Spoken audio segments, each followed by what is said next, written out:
Macedonia, home of Alexander the Great, perhaps the greatest conqueror the world has ever known.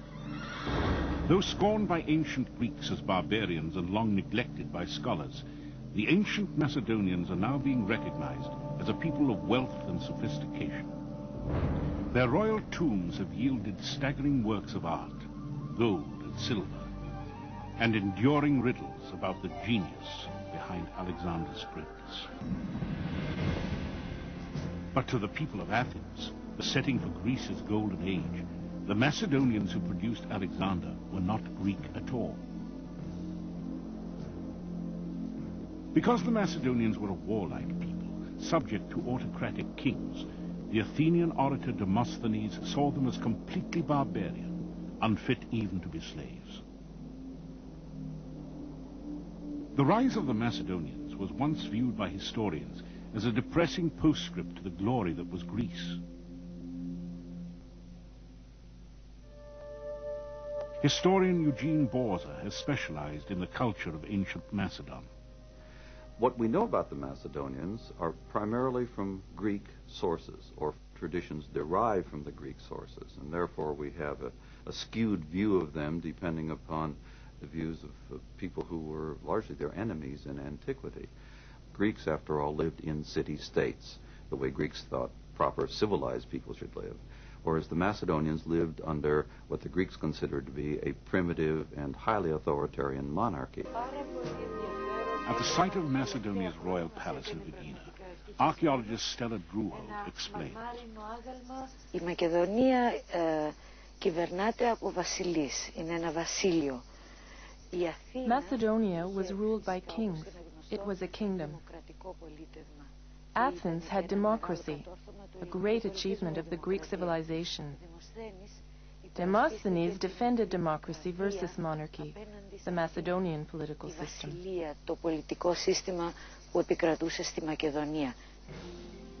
Philip, seeking the acceptance of the Greeks, sent a horse and chariot to the Olympic Games and invited the great poets and scholars of Greece, such as Aristotle, to the Macedonian capital at Pella. But the Greeks, influenced by the orator Demosthenes, continued to see Philip as a tyrant, a hard-drinking lecher, and a barbarian who had no right to claim the mantle of Greece. From his Olympian kingdom, stung by rejection, Philip would bring the disrespectful Greeks to bay. Through force of arms, Philip united the Macedonian kingdom and defeated neighboring tribes to the north and east.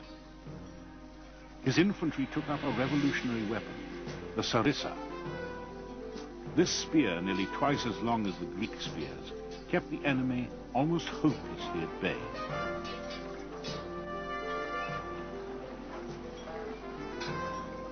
He perfected the previously little-known art of siege warfare, creating a corps of engineers to design siege engines and catapults that became the terror of Greece. Artifacts uncovered at Pella are ample proof of a rich Macedonian culture.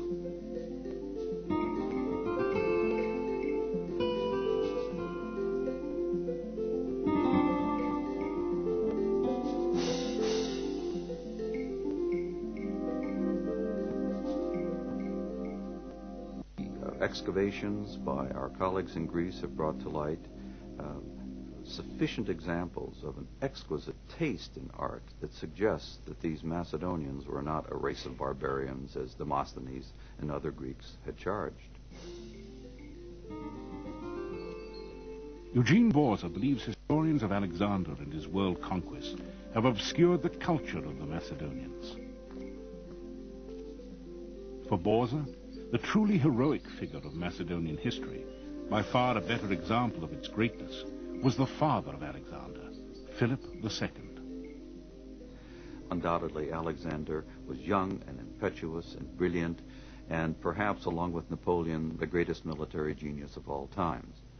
But he was not a thinker and a planner as Philip was. Philip had enormous diplomatic as well as military skills and was a leader of men in a way that perhaps Alexander was not. The most significant Macedonian artifacts yet found are in the village of Vergina, some 30 miles north of Mount Olympus in northern Greece. Archaeologists now believe this to be the ancient city of Aegae. Here in 1977, a team led by acclaimed Greek archaeologist Manolis Andronikos found a tomb apparently undisturbed since the 4th century BC. It was the first intact Macedonian burial ever found. Archaeologist Stella Druho, now director of the Vergina site, assisted Andronikos during his momentous excavation. Μες στο σημείο να ανοίξουμε τον τάφο ήταν για μας και σαν αρχαιολόγοι και σαν... We got to the point of opening the tomb. It was an impressive experience for us as archaeologists and as human beings. We had to be calm and accept what we found. When we entered the tomb, we stopped thinking as scientists, but felt as humans the deep connection between ancient times and our own. Που μπαίνει σε έναν χώρο από τα παλιά χρόνια, συνδέει το χρόνο, τον παλιό χρόνο με τον νέο. As Manolis Andronikos and his team scrambled through a hole made above the marble doors, they saw a room brimming with treasure. A gilded quiver leaned up against the marble doors. Behind it lay 74 arrowheads and decomposed wooden shafts. Exquisitely made bronze and silver vessels.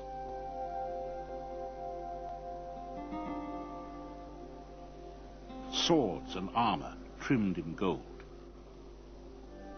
A crested helmet of the style worn in Philip and Alexander's military campaigns.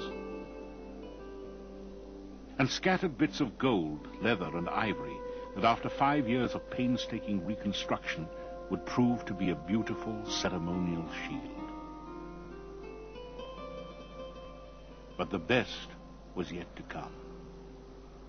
Against one wall was a solid gold casket bearing the emblem of the Macedonian royal house, a sunburst.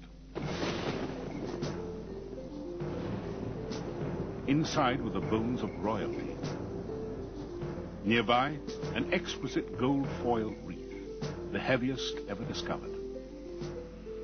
Some of its 313 golden oak leaves showed signs of scorching. Perhaps it was a crown for the monarch during his cremation.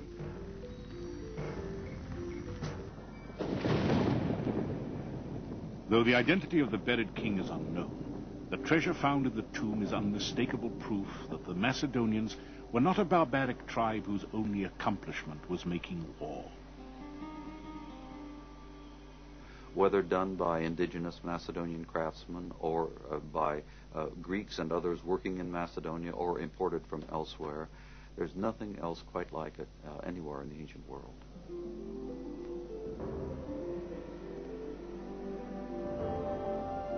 Archaeologists are finding increasing evidence that the Macedonians had a far more sophisticated culture than previously thought.